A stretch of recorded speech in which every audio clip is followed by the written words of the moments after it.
Hola, hola, amigas, and welcome to Modern Latina in Midlife. Today's episode is really personal, powerful, and honestly a little surreal.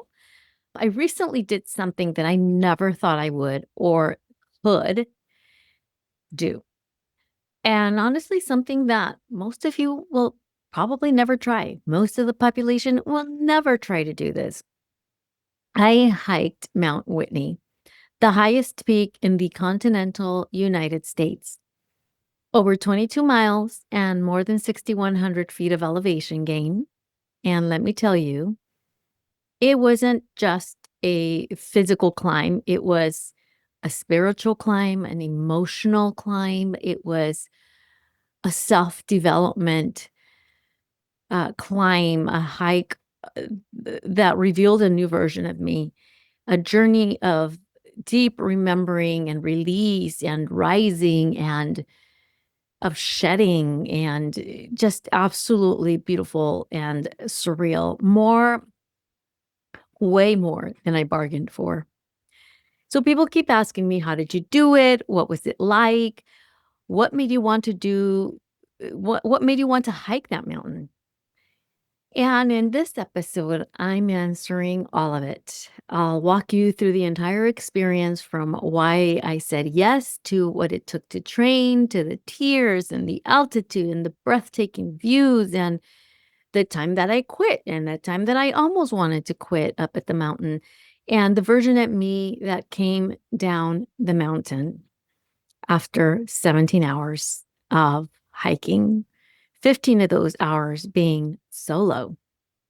Because this wasn't just about summiting a mountain, it really truly was about reclaiming a part of myself. It This wasn't about how fit I was at the end of the day. It truly was a mindset game. So whether you've ever dreamt of hiking Mount Whitney or you're facing a mountain of your own right now, I invite you to walk this path with me. So let's dive in. I shared a bunch of pictures on my Instagram stories that, I have several accounts, but I think some of these were shared on Blue Chakra Studio Instagram or my personal Instagram, Holistically Sonia. And I got a lot of questions. So I put out a poll for you to ask any questions that you had uh, for a podcast episode.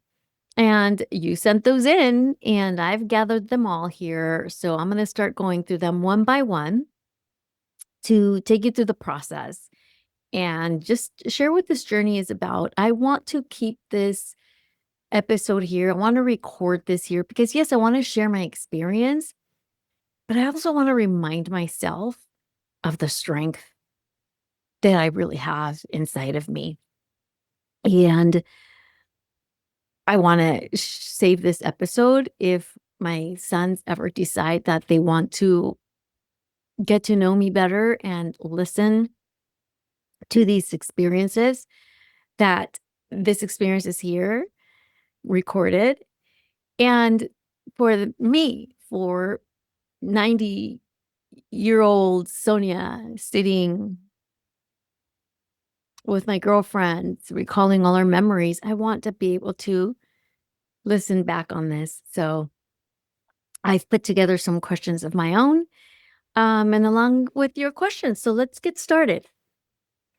Now, the first question is, where did the idea to hike Mount Whitney come from? Interesting. Many years ago, when my sons were little and they were in the Cub Scouts and the Boy Scouts, we did a lot of hiking.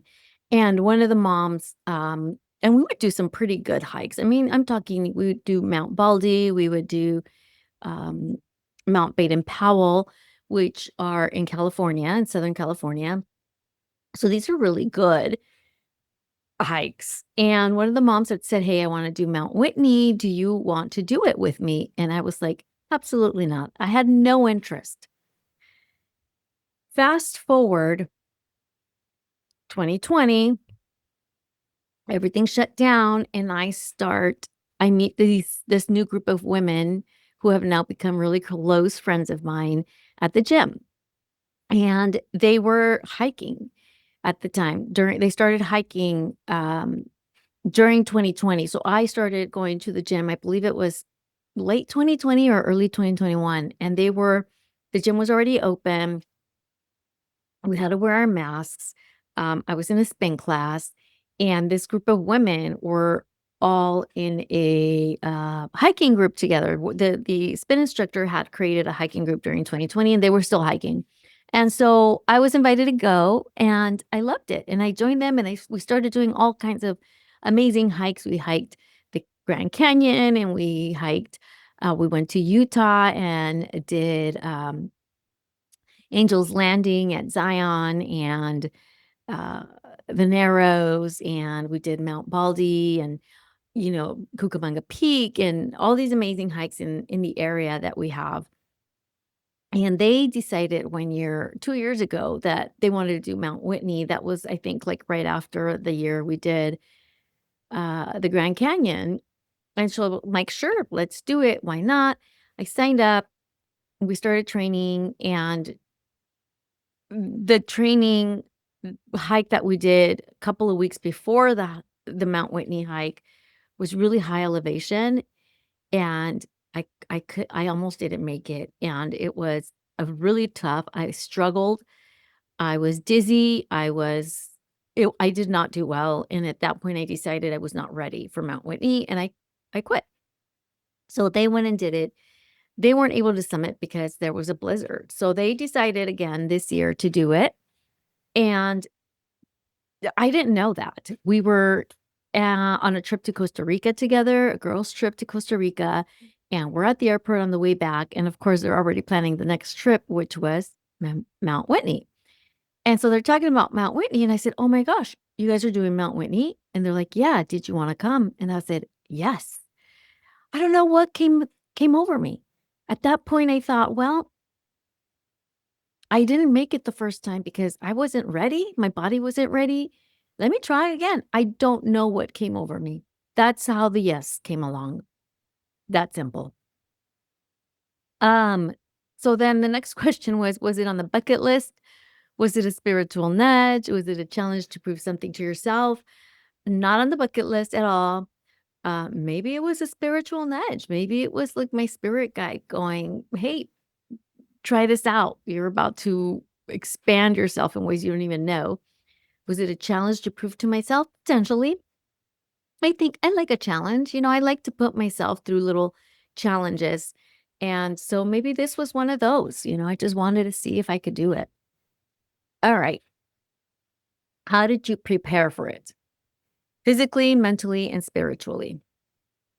Well, the physical, mental, and spiritual all happened simultaneously without even knowing it. So we started hiking uh, in February to do the hike in July. And at this point, we didn't even have a permit.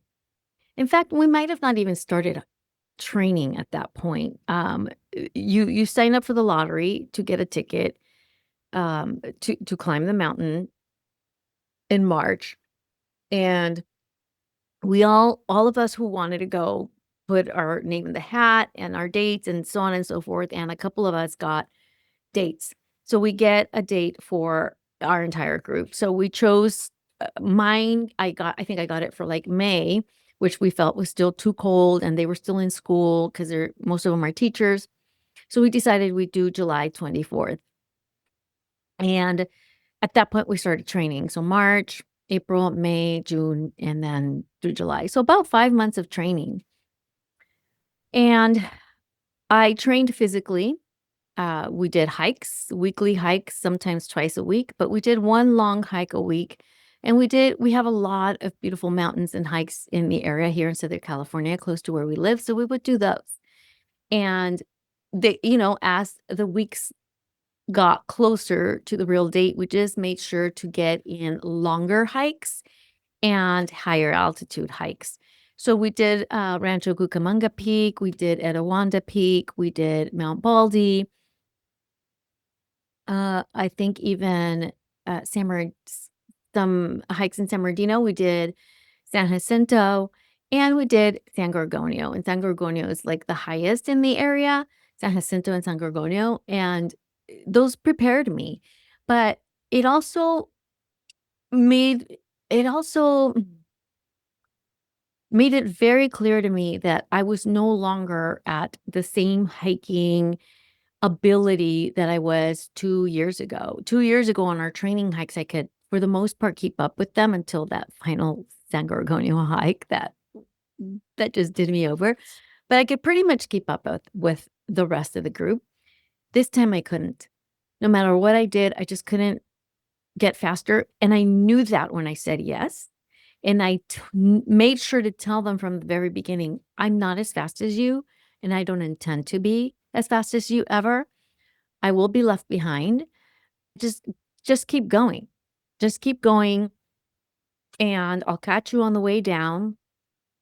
And, yeah, I don't wanna slow anybody down, and I also don't wanna force myself. I also like to enjoy the ride, the hike. I like to stop and rest and look at what's in front of me, look at what's around me. And sometimes when you're hiking so fast, trying to break a record or make it down before a certain amount of time, you miss that.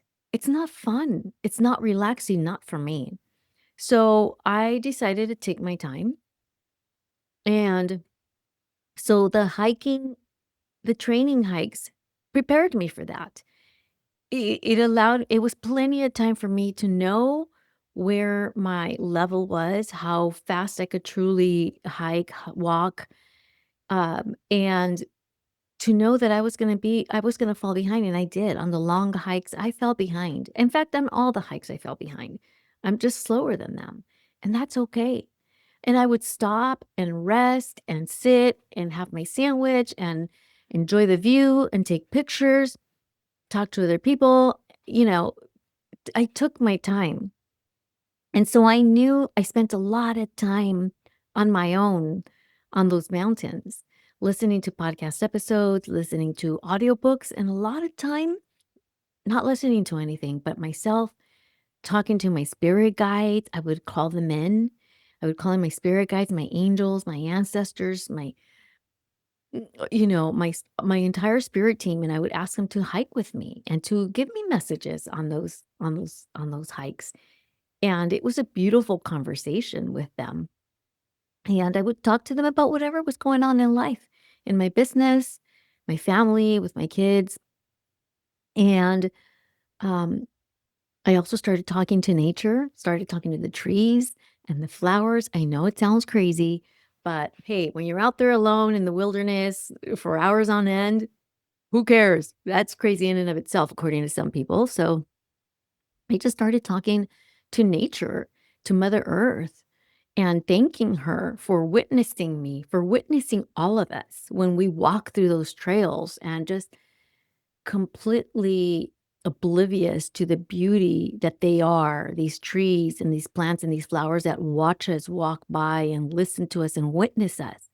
And I decided to start witnessing them and talking to them and telling them how beautiful they are and thanking them for witnessing us. I know this sounds crazy, but it just really was a beautiful experience communing with Mother Earth. And I think that that prepared me physically, mentally, and spiritually in that process. That's how that's how I trained for that. Now, another question was, what about your training, the gear, the research, the logistics? I'm very fortunate that my friends had all the logistics planned out. I mean, I did have a say, but we pretty much, we went on longer and longer hikes as the days got closer. We started small and started increasing the length of our hikes and the time that we were on our feet. I also spent a lot more time on my feet working while I was working during the day so that my body was used to me being on my feet a lot. I also trained with a personal trainer. So one day a week, I think they used to train 2 to 3 times a week. I would only train with them the hikes once a week, but I also trained with my personal trainer once a week, and she knew what my goal was. So she created a training plan for me that supported what I was doing, my goal. And so she added weights. It's strength training, but when I would do like planks or like push-ups, she would add weight on my back so that I could like try to replicate that weight that I was going to be carrying on my back. And of course, we would train with our hiking backpack. So I have a Gregory backpack, day pack that with a 3-liter container of water. So I would fill that up with water. I would pour electrolytes in that water. And then of course I had like a sandwich and fruit. A banana is always good. And then I had like trail mix and I would add some protein, some nuts and sugar. I always had some candy with me. And then I had these little goo energy packets. And I just made sure I had a variety of different types of food and snacks, from sweet to salty, depending on what I was feeling when I was up there. And as far as the gear, like I said, it was the day pack. And really that's it. I mean, I had my Apple Watch to track my mileage, but I don't know if this is getting old or sometimes at the end it just wouldn't survive. It would only make it half the way through, if we were doing 15, 17, 19 miles of training, it just wouldn't make it through the whole thing. It would only make it through like, 10 to 13 miles maybe. And that's like a 5 or 6 hour hike. Anyway, but depending on the altitude and the elevation gain. And as far as the research, the girls already had done all the research of what was expected and they had already hiked it. So that was to my advantage. We did decide the hike was on a Thursday. We decided to drive there on a Tuesday, have dinner at Lone Pine, which is already higher altitude. Then we drove to the portal and set up camp at the portal, which is at the base camp at the trailhead of Mount Whitney. And we set up camp there, and I believe that was about 8,900 elevation. And so we stayed there all day Wednesday to acclimate. And then first thing Thursday morning, actually at midnight from Wednesday to Thursday, then we started the hike. So we kind of planned this out ahead of time. So we knew that this is what we were going to do, and that's what we were going to do specifically to acclimate to the elevation. Then I had a question. Any limiting beliefs or fears you had to work through? Yeah, absolutely. I was really scared to not make it. I was prepared to listen to my body and be aware of the elevation and how I was feeling. I knew enough, I had done enough research to know that at that elevation, if I start to feel out of breath with just a few steps or dizzy, that I need to stop and rest until my heart rate drops again and I don't feel dizzy anymore. And if that doesn't help, then I knew enough to start hiking back at a lower elevation to acclimate again and then slowly start walking up. When you get to that height of elevation, you have to slow down. And that's what everything that I read said. That's what the gentleman at the store, at the general store, at the trailhead had told us. He's like, the key is to go slow. So I was prepared to go slow, to allow my body to acclimate every whatever it needed, every few steps and stop. Every time my heart rate would go up so fast, I would just stop. I would find a rock to sit on. Once I started getting tired, I would find a rock to sit on, and I would literally sit every 5 minutes and just wait for my heart rate to go down and then keep climbing. So yeah, I had fear of not making it. I had the limiting belief of like, uh, how am I ever going to make it to that altitude? That's what I was afraid of, the elevation gain and the altitude. I used to run marathons. I know I can 22 miles, no problem. I can do that. I used to do 26 miles. So I knew that the distance was not scaring me. It was the weather conditions. It was whether it was gonna get windy, whether there was gonna be a blizzard. Was my body gonna be okay? So those were the things that were coming up for me. Did I train enough? Yeah, it crossed my mind. My girlfriends were hiking 2 to 3 times a week. I was only hiking once. And the last time I had attempted to do that when I didn't make it, I was hiking 2 to 3 times a week. So yes, that fear was there.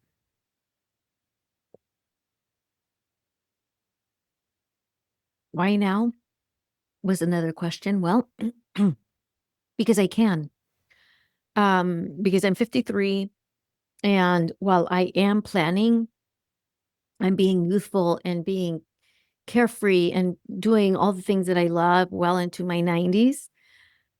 I realistically don't know, right? What's going to happen, or if next week something will prevent me from ever being able to climb a mountain. So why not?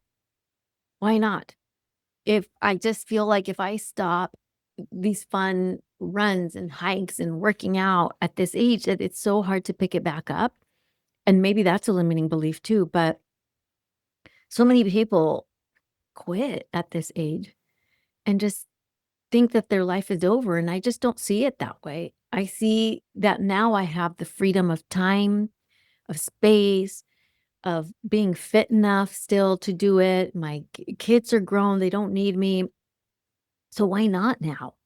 I mean, now is the most perfect time for me to do this, is the way I see it. What was happening in your life leading up to this, and why was this significant? What was happening in my life leading up to this? I think it's just this idea of we can do anything. I'm in my I can do anything era. And if something sounds interesting and fun, let's try it. Let's do it. So I don't know, maybe it's just something I wanted to prove to myself. Can I do it? And if I can do this, what else?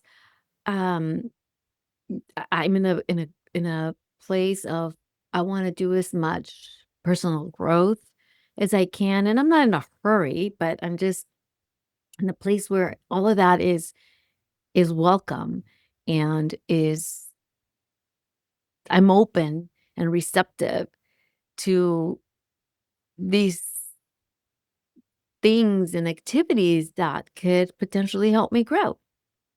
And I like to feel strong and be strong, and this just felt like it was right up my alley, and it was. So that's it. All right. Um, so the journey itself, let me take you to the mountain. Oof.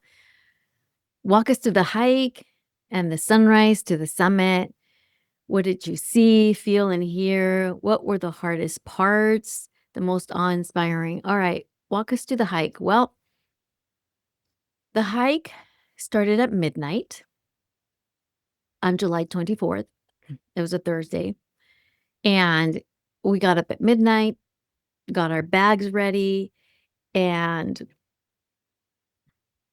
by got our bags ready, I mean, like, our water was already ready.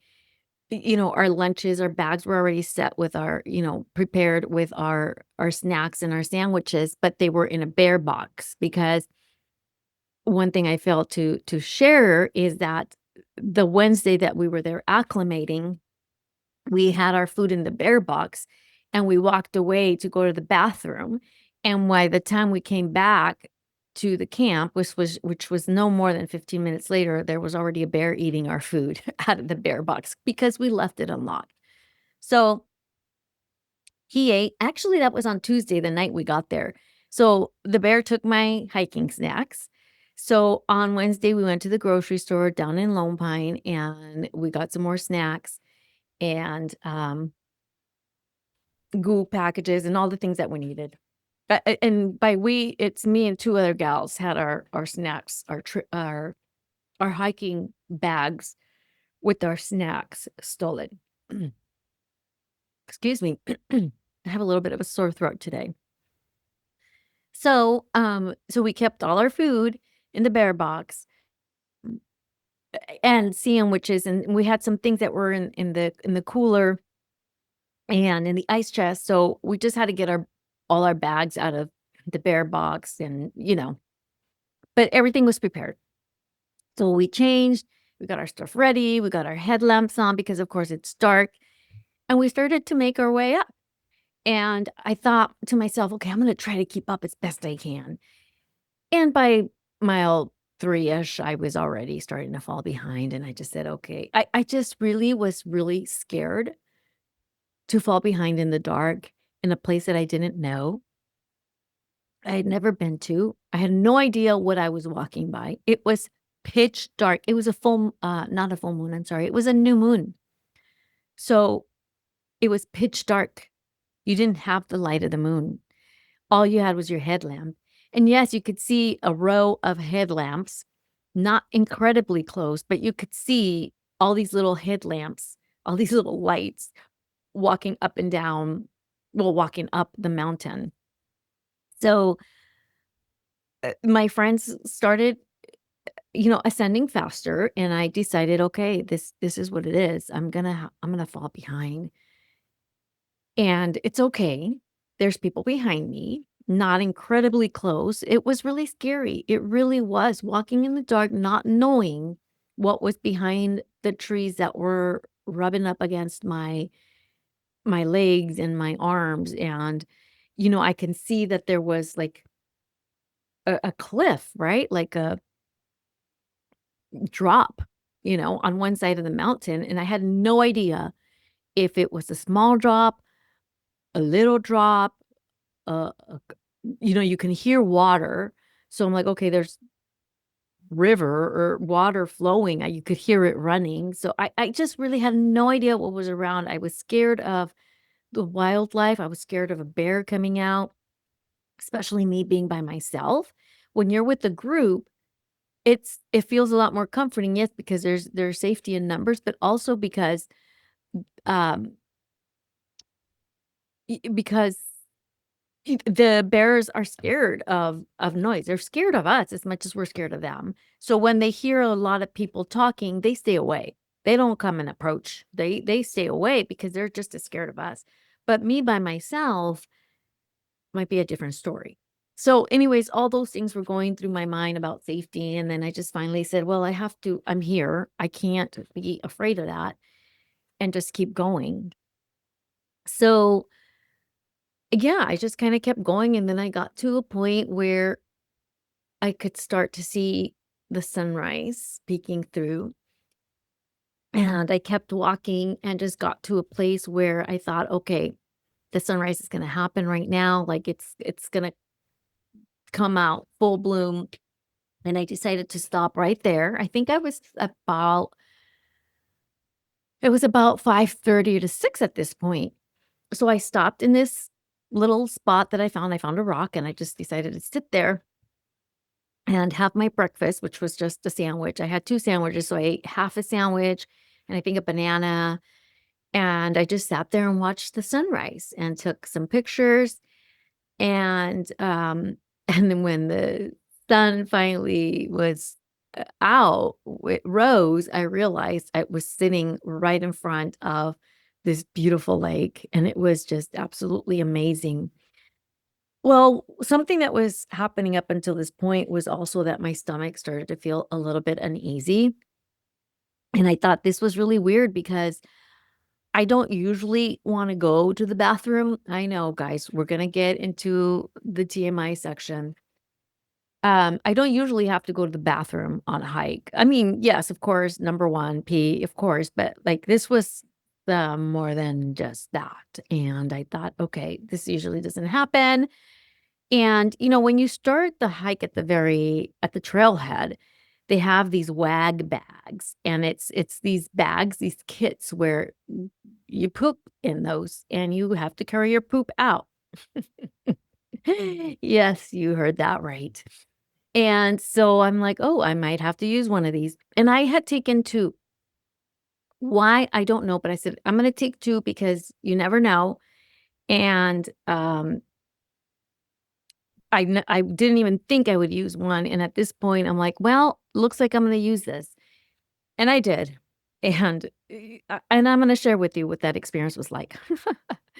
So, I go find this huge rock to hide behind that's, like, facing the lake, so it was a beautiful view for me. and there's nobody walking by at this point, so I'm really kinda hiking by myself. And so I get this wag bag out, and it's just like this thick plastic bag, and you go in it, and they had these little kits, these little packets with them with like toilet paper and then like hand wipes. It was really well done, I have to say. And the bags were really thick. So I just like tied it up real good. And then there's another pouch that you put it in that's also thick. You put it in there and it's got this Ziploc. And I thought, wow, this is great. What do I do with this now? And you have to carry it out. So the only thing I could do was, well, stick it in my backpack. So I stuck it at the very bottom of my backpack and put all my food at the top. Now my food is all sitting in a baggie, in a Ziploc bag, in a grocery bag at the top. And in between that and my food, there's like other stuff, right? Like there's like an emergency poncho and an emergency sleeping bag and like all these other things that with flashlight and all this other stuff, right? And I was really impressed because really couldn't smell this you couldn't smell anything through this pouch. They were thick, and I thought it was really well done. Okay, I'm gonna leave that there. So I, do my business, and then I'm like, "Okay, time to keep hiking." So I keep going up, and I pass through the campsite. So people choose to hike up until this point and set up camp there and sleep there and then hike the rest the next day and come back down. So I passed the camp, and then were the 99 switchbacks. And that's what they call them. There's these switchbacks that take you all to the way to the top. They call them the 99 switchbacks, and it is not 99 switchbacks. It is a lot more than that because I remember hitting almost switchback 82. I was counting them because I'm like, if I'm going to be hiking this alone, I might as well find something to do. And so counting switchbacks it was. I got to about 82 and I was nowhere near the top. And And it felt like there were a lot more switchbacks after that. So, I'll have to do some research as to whether there are really 99 switchbacks, but when I got back down and we all shared notes, we all thought that was not 99 switchbacks, thank you very much. And, but when I was hiking up by myself in the dark, prior to the sunrise, I had come across this one gal. She was hiking by herself. And, she was going really slow, like me, if not slower. And so she was like, "Oh," we had gotten to a fork in the road, and so she was like, "Is it this way or is it this way?" And I was like, "No, I think it's this way," because I had an app on my phone. It's called the All Trails app, and I had downloaded the trail. So even though I don't have service, it still kinda shows me where I'm at. I'm able to see where I'm at on the trail. And so I was like, "No, no, it's this way." And so we both went that way, and so she was behind me, but she was going slow enough that every time I stopped to rest, she passed me, and then she would stop to rest, and I would pass her. So I thought, "Okay, well, I don't have somebody to hike with, but at least there's, like, someone close enough to me," you know? So anyways, and then I got to a point where there was this gal. She was just sitting on this rock, and I'm like, "Hey, are you okay?" She's like, "Yeah, I'm just waiting for my friend." She's like, "Did you see my friend? She's hiking by herself." I said, "Oh, yeah, she's right behind me." So I'm like, "Cool." So I kept going, and then this girl passed me, and because her friend had caught up with her, so then she just checked on her and everything was okay. So then she just sped up and like passed me. And then, so, just keep walking, just keep walking, just keep walking, walking, walking. So I meet up with her again. She's, like, sitting there waiting right before the switchbacks. This is right before the switchback started, and she's like, "Well, there's the switchbacks." And I was like, "Alright, great." And I said, "Are you resting?" She's like, "Well, I'm waiting for my friend." I said, "Wow, that's really nice of you. My friends are nowhere to be seen." And then she told me, well, her friend had gone the year before, and by the time she finished the switchbacks, the elevation had gotten to her so bad that she was feeling really, really sick and throwing up, and so she had to come back down. And she never summited. So this year she was summiting. She had planned to summit, and this is why she was going so slow this time. which totally makes sense and which is exactly what my plan was. So, anyways, so I keep going and I get to the top of the switchbacks and I'm thinking, I don't know what is at the top of this mountain that I'm climbing through these switchbacks because I'm looking at the peak and it is not on the same mountain that I'm on. And I'm like, how am I going to get from here to there? And well, I found out when you get to the top of that mountain with the switchbacks, then you got to cross from one mountain to the next through the back side of it. Oh, anyways, it just keeps going. It just kept going. And then there's a part in the switchbacks where you hit, it's called the cables, and they added these like metal poles with like cables because it is all rocky there. And when there's snow there, it's really bad. And it's like this cliff is like really steep and like it drops big time right there. So there's these cables so you can hold on to it in case there's snow. And there was a little bit of snow. There was a little bit of snow in this area, but let me tell you, those cables did not look or feel safe. They must have been they're like a bent. They're bent, like almost laying down almost on their side. So which means that if you're hanging on to one of those cables, you're hanging down. Does that make sense? Yes. Yes, it's as scary as it sounds. So, anyways, get to the top and then you're hiking on the backside of what looks like one or two mountains to get to the mountain that has the actual peak, the highest peak. And so you're hiking through the back and this part is just feels really dangerous because the trail is really narrow and it's like you're right at the edge. You're right at the damn edge of the mountain and the only thing that the one thing that kept crossing my mind was if I slip and fall, it'll be hours before anybody knows. I know that they would know because my friends knew I was on the mountain. But like it'll be hours.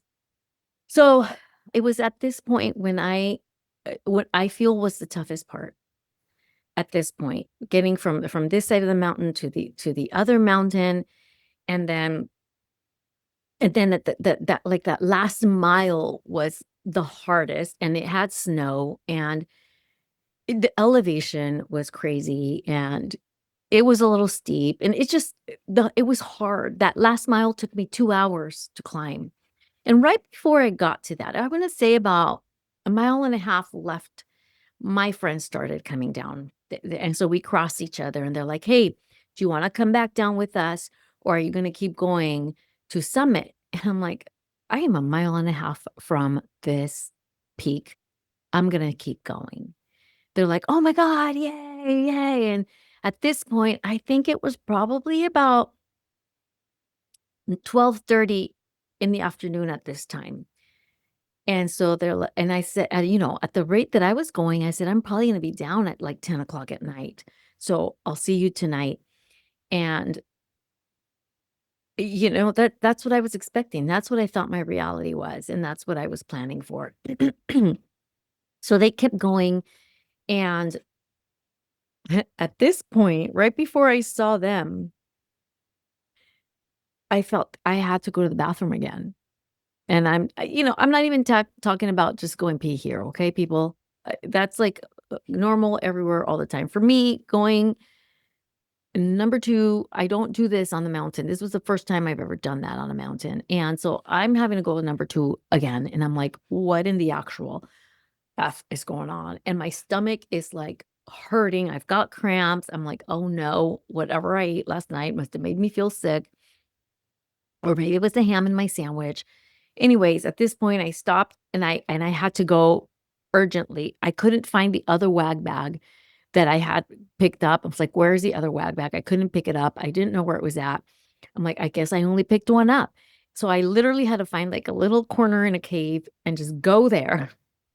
I had wipes with me, so thank God I had wet wipes in my bag. So wipe, and then I just dug a little hole and just pushed it all in there with rocks and hit it with rocks and dirt and kept going on my way, and I just couldn't believe I was doing it. Oh, but before this is what's hard, okay? I know I'm gonna keep jumping back and forth, okay? But when I was in the switchbacks, I stopped at a certain point to, like, have some snacks because my energy would just felt, like, really low. And, oh, guys, when I opened the backpack, this was the first time I had opened it after I had gone to the bathroom the first time. Mm, the smell escaped the bag. And I cannot carry this and keep opening this up when my food is sitting in the same backpack. I know the poop is double bagged in these thick bags, and I knew it was not gonna, like, leak, but the smell, come on. So I took the wag bag out and I left it there in the switch bags, and I thought, "On my way back down, I'm gonna pick it up and take it with me, unless a good Samaritan has already taken it." They hadn't. So I carried my own poop out. So anyways, when we got to when I got to the snow patch, which was right before, like, the last 300 or so feet, it was a thick, thick wall of snow, and luckily, somebody or maybe all the people walking through had kinda created, like, a trench in the snow.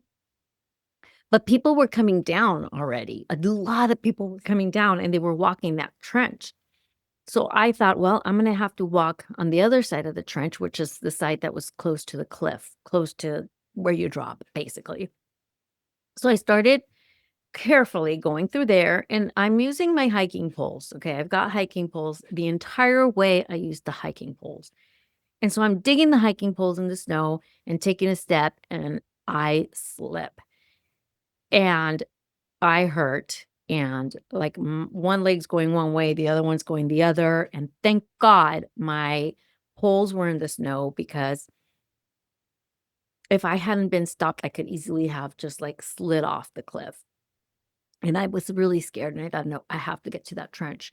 I don't care if other people are coming." And so I went and I stood up there right at the beginning of the trench just to let the people get through and then, like, hop off the trench and onto rocks where I was at, and that's kind of what happened, and most of these people that were co in fact, they were all men coming my way, and I'm like, "These guys are better prepared than me, they're stronger, they could do it," and so they did, they walked the trench, and then when they got to me, they just kind of went off the trench and then walked onto, like, the rocks, and so anyways, I went through the snow. That trench was actually the safest I have felt because it kinda locked you you know, the it was a very, very, very narrow trench, but I was safe. I couldn't fall to one side or the other. I was locked in there. So anyways, I get off of there and I start walking on, like, dirt and rocks, and I see that girl again that's waiting for her friend. And I'm like, "Oh, wow, did you summit yet?" You know? She's like, "Nope." She's like, "You're about 250 feet from the summit." And I said, "Well, why haven't you summit?" She's like, "I'm waiting for my friend so I can summit with her." And I'm like, "You're a great friend because my friends just took off." And so, anyways, no, my friends are great. Okay, my friends are great. I'm the slowpoke. I told them to do that, so it's all cool. So then, those last 250 feet were painful. Painful. My entire body hurt at this point. I was in so much pain, and at this point, it was just mind over matter. It's like, just keep going, and in fact, that had started probably somewhere during the switchbacks. I just remember thinking, as I was getting really close to the top, thinking, "Can I really do this?"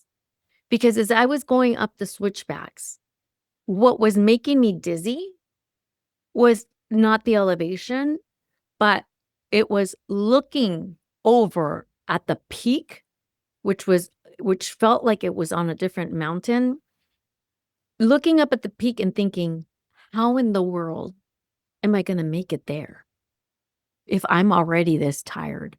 My body is screaming. My legs are in pain. My back It was it wasn't in pain, it was just sore, but my legs were in pain. My whole body was just a big ache of pain, and just every time I would look up to look at the peak, and then I would see the drop underneath it and the drop next to me, that's what was making me dizzy, and so I had to stop looking. I had to tell myself, "Sonia, stop looking. Just keep going, one step at a time." One step at a time. Do not look over there.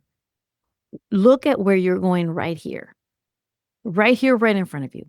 The next step and the next step and the next step. And it's mind over matter, mind over matter. You trained for this. You can do this.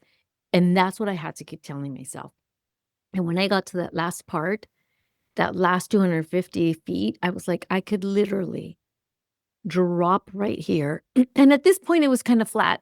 Not flat, but it wasn't on the cliff anymore. It was literally it was the top of the mountain at this point, but I wasn't at the summit. The summit was still up there. I mean, at this point, I could have said I summited because really I was at the top of the mountain, but that wasn't where like the peak and the sign is at. And I was like, okay. At that point, I was like, I'm in so much pain. I hurt so much. I just wanna stop. Before I hit that last stretch, I was like, "What if I just quit and turn around now?" In fact, before I even ran into my friends, I was thinking the thought crossed my mind, "What if I stop right now? And what if I just stop and turn around and go back?" And then I would check in with my body, and I'm like, "Is this my body talking to me? Is this my brain talking to me? Is this my limiting beliefs talking to me? Who's talking to me? What is that?" And I thought, "No." I would check in with myself. I would say, "No, my body can keep going. I've done harder things." I kept thinking, giving birth, being in labor with my eldest son for 72 hours was a hell of a lot harder and more painful than this. I can do this. And so that was one thing. And then it was like, okay, can I do it? In my mind, I'm like, yes, I trained for this. I can do it. I'm strong. Okay. So who is that voice? Who is that voice that's telling me to quit and turn around? It's a part of me that wants to be comfortable. It's a part of me that doesn't want to try hard anymore. It's a part of me that just wants to be in bed. I'd rather be in bed watching hunting wives. And I'm like, no, keep going. And this it was a matter of seconds. Okay. This is a matter of seconds, this check-in that I'm doing. And I just no, I'm like, "No, I can keep going. I can keep doing this." I'm like, "Just keep resting. Just keep stopping and resting." So anyways, I'm at the top of the mountain, not quite the summit yet, and literally, I'm like, "Mind over matter, mind over matter. One step at a time, one step at a time. Oh, look, there's a nice flat rock. Let me sit and rest." And I sit and rest, gather my strength, wait for my heart rate to go down. And at this point, that slower girl behind me had caught up. She and her friend went in front of me. These other 2 slow women came up. They went up too.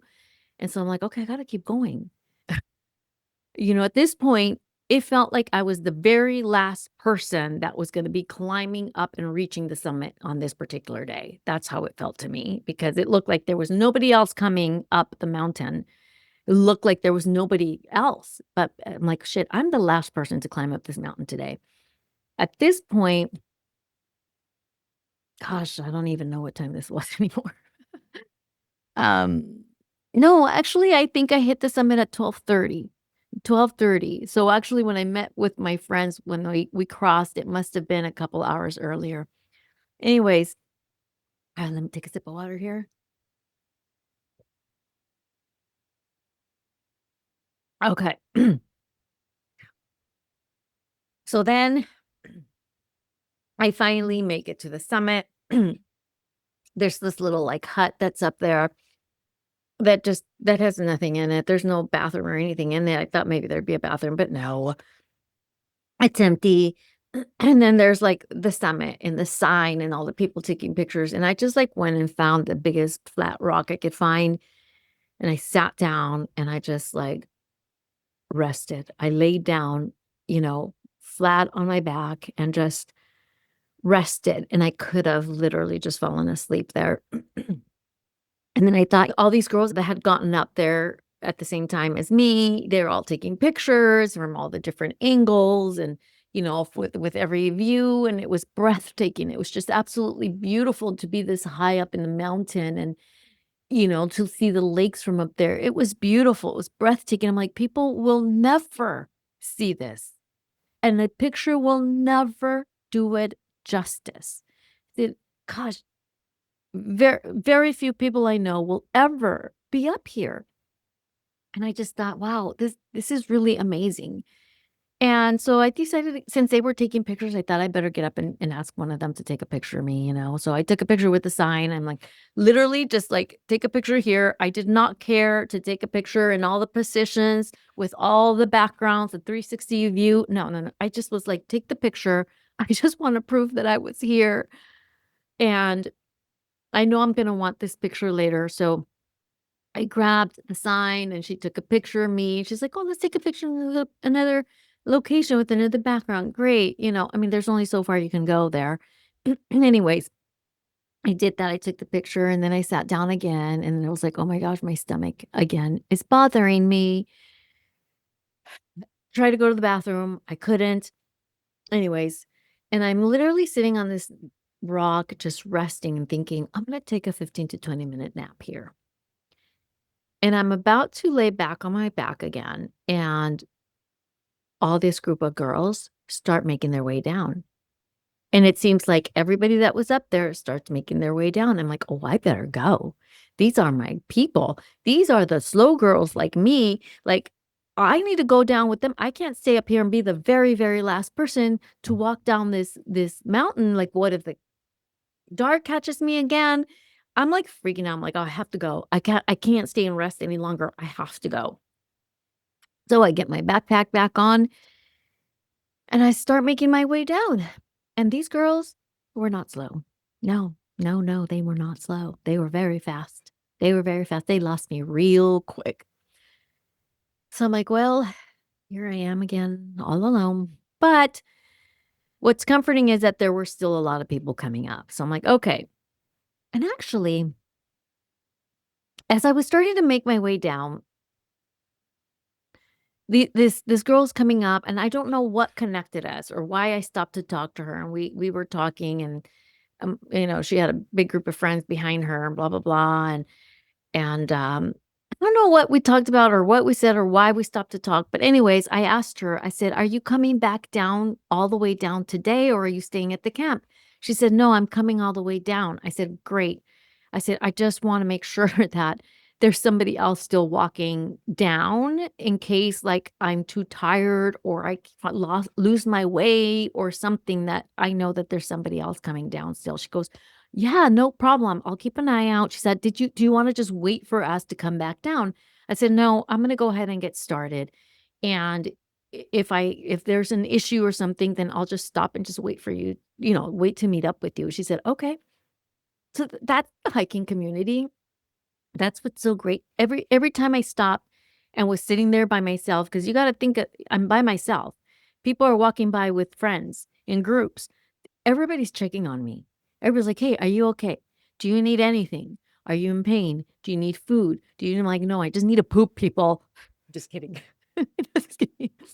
No, but that's how wonderful the community was, is they're just everybody's checking on each other.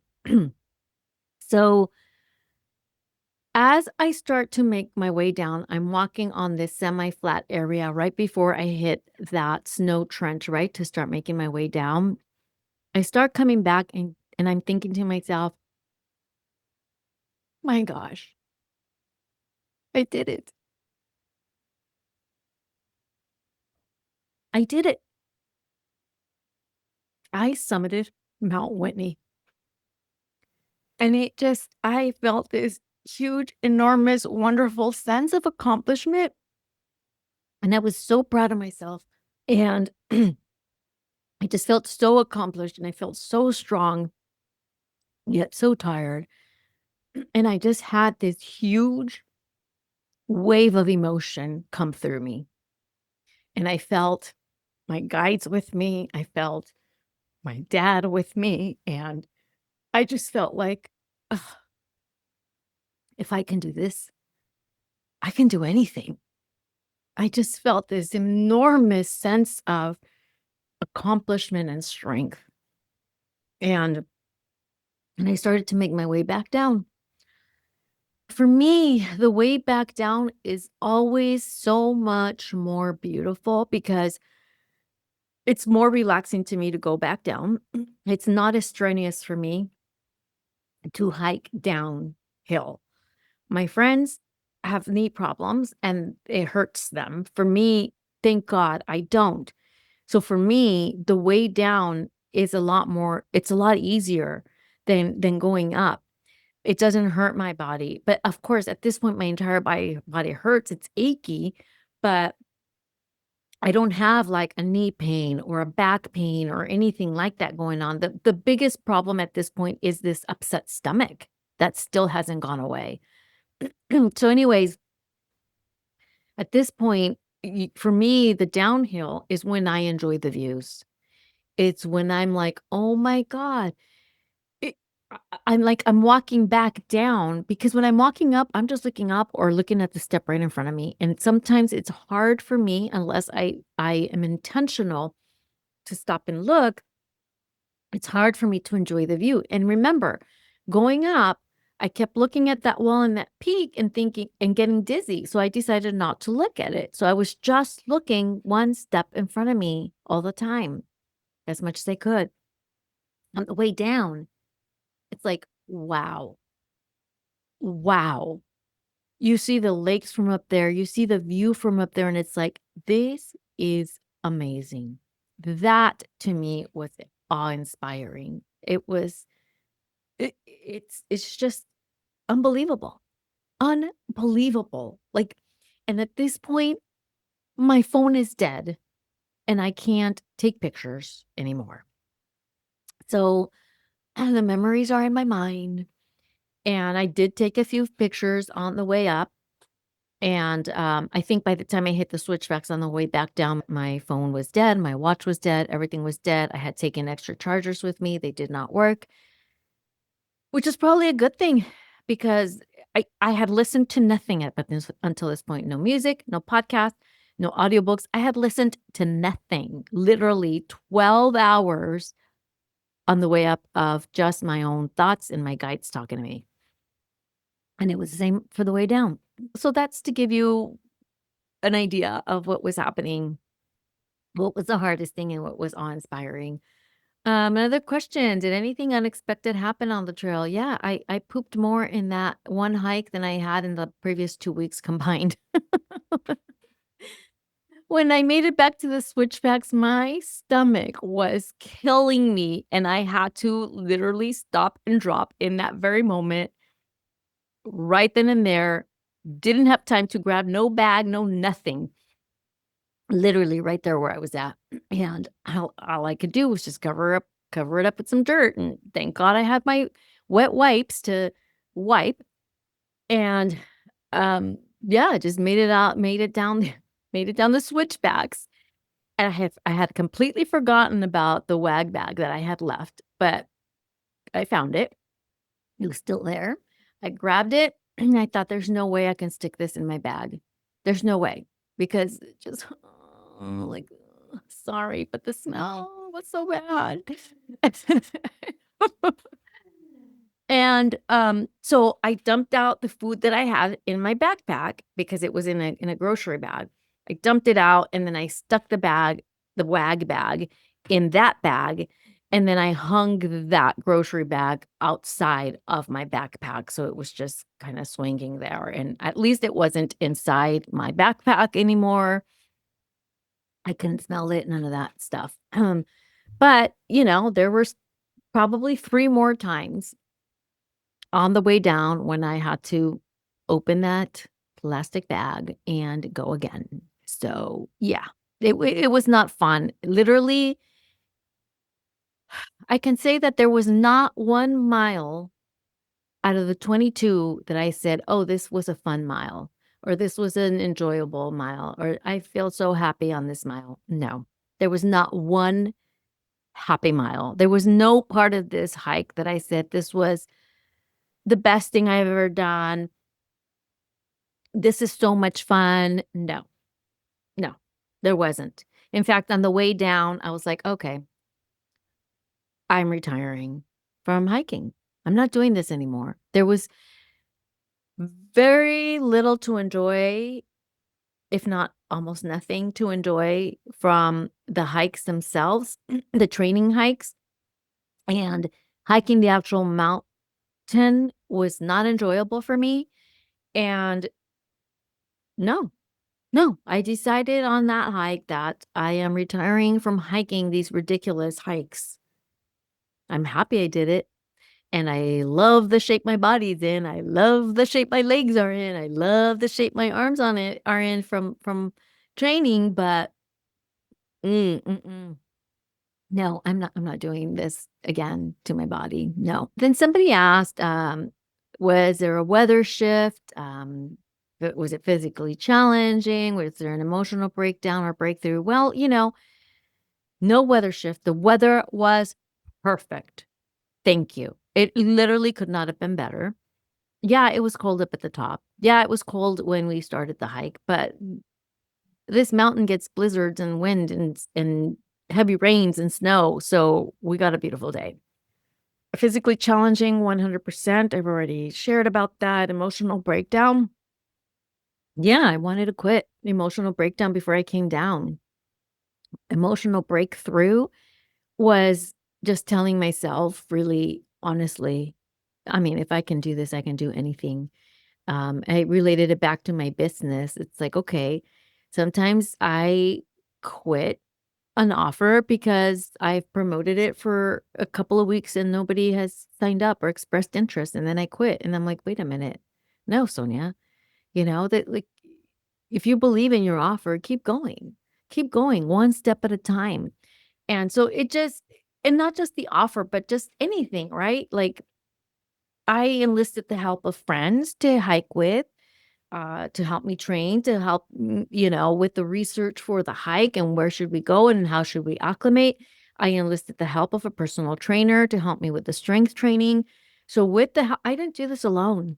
With the help of my friends, my personal trainer, and my boyfriend, who's my biggest cheerleader, I did this. I didn't do this alone, even though I hiked 15 hours by myself. I did not do this alone. And of course, I had my spirit team with me, my spirit guide team with me. Um, Somebody asked, "What did the hike teach you about yourself?" That I can do anything. That's what it taught me, that I can do anything with persistence and the right support. I can do anything. And you can too. I mean, I'm telling you, 2 years ago, I couldn't do this hike. Any realizations or messages from your higher self or your nature or your spirit guides? Yeah, it was just this beautiful. I just felt beautifully supported by my guides, by my higher self. My higher self here sitting, walking with me, telling me, "This is one of the hardest things you've done. And and you did it, and you did it successfully. And very, very few people will ever do this. So if I can do that, I can do anything." And of course, I relate it all to my business because I'm a business owner. And when you're a business owner, you think about your business 24/7. And I just kept thinking that. I was like, wow, okay. It just, wow. If I can do this, I can do anything. Um, what did you do in the moment? Okay. The question here is, was there a moment when you wanted to quit? Yes. And I've already talked about that. What got you through? Well, what got me through is that I was then I knew I had trained, and I was so close to the summit that I just said, I have to keep going. I'm so close. I'm so close. But here's the thing, in anything that we do in life, whether it's promoting our offers or trying to get new clients or trying to finish a certification or trying to finish the messaging for your website, whatever it may be, we're always this close. It can't not work. If you keep going, if you keep persisting, you might just have to tweak things. You might have to change a few things, but if you just keep going and don't give up, you're going to get there. That's I don't even want to say that's what I learned because I knew that already, but that just reinforced it even more. And so I'm here to tell you that, to deliver that message. I'm reading through the questions here. Some of these questions that are here that I feel like I've already answered. Did you heal something? Did you leave something behind? Did I leave something behind? I think maybe there is a shift, where, oh, I can do hard things, you know? So I think there's that part of it. It's like, this is hard. Yes, it is, but I can do it. And if I don't know how to do it, somebody knows how to do it, and I can reach out for help. Um, all right. What do you want other women to take away from this experience?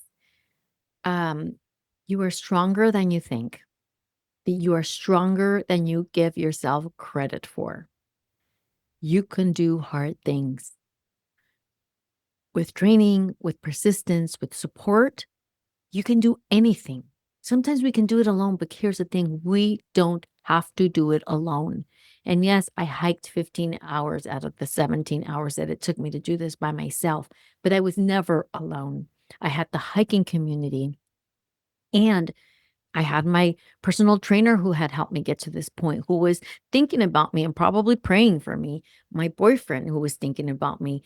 It- Oddly enough, I had service at the top of the mountain. So his message came through asking how I was doing, if I had gotten there yet. And I was able to text back and say, I made it up here and I'm here. I'm at the summit. And he was like, yay. All right. Congrats. After that, I lost service and I could no longer communicate with him or anybody for that matter. But even though I was by myself, my physical self by myself, I was never alone. I had support. I had people praying for me, people cheering me on, people who had prepared me to get there. So the takeaway is don't be afraid. I mean, yes, I get it. It's easy to say don't be afraid. Yes, walk through it even in spite of the fear, you know? Even with the fear, even with the discomfort, walk through it. If this is something that you really want to do and accomplish, do it anyway. Find the support that you need, research what you need, and then move forward one step at a time. If you're going to sit there looking at that summit that's 2 mountains away still, 2 hills away, 2 peaks away, thinking, how in the world am I going to get there? It's overwhelming. It gets dizzying. You want to quit. You want to turn around and say, forget it. But if you just keep going a little bit longer, a little bit further, a couple more hours, a couple more months, you're going to get there. So that's what I want people to take away from this. How has this changed the rest of your year, your life, your limits? Well, I think you get the picture. I know that there's a bigger shift inside of me. I feel that there is a bigger shift, something else that happened inside of me, and I just haven't quite processed it yet. For the last week, I've been in Charlotte, at a coaching certification program for my client. We launched that, and it's just been really involved in that. But I think in the next week or two, there's going to be more processing and integrating from this shift, this accomplishment that I just had of hiking Mount Whitney, and something else is gonna come out of this. I know it. I can feel it. I don't know what it is yet. So when I find that shift, I will be sure to share it. So thank you so much for accompanying me. I know that this is a long episode, and yeah, I'll share a few more pictures on social media. Go to at Modern Latina in Midlife on Instagram and also Blue Chakra Studio on Instagram. So Blue Chakra Studio is more of my business. Coaching and Modern Latina is more of where I share this podcast and life coaching and talk to women in midlife. So I'll probably be consolidating those two accounts at some point, but right now that's what it is. So thank you so much. Let me know what you think. If you have any other questions, I hope that this has been encouraging for you, that you know that you can do hard things, that you can do anything you set your mind to.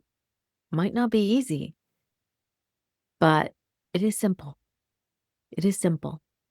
Put one step, one foot in front of the other, take one step at a time, and you can get there and you can accomplish all the things that you want. It is simple. It's not going to be easy. It is the hardest, aside from giving birth. It is the hardest thing I've ever done by far. Nothing else comes close to this, for sure. So thank you so much for coming along this journey with me. And until next time.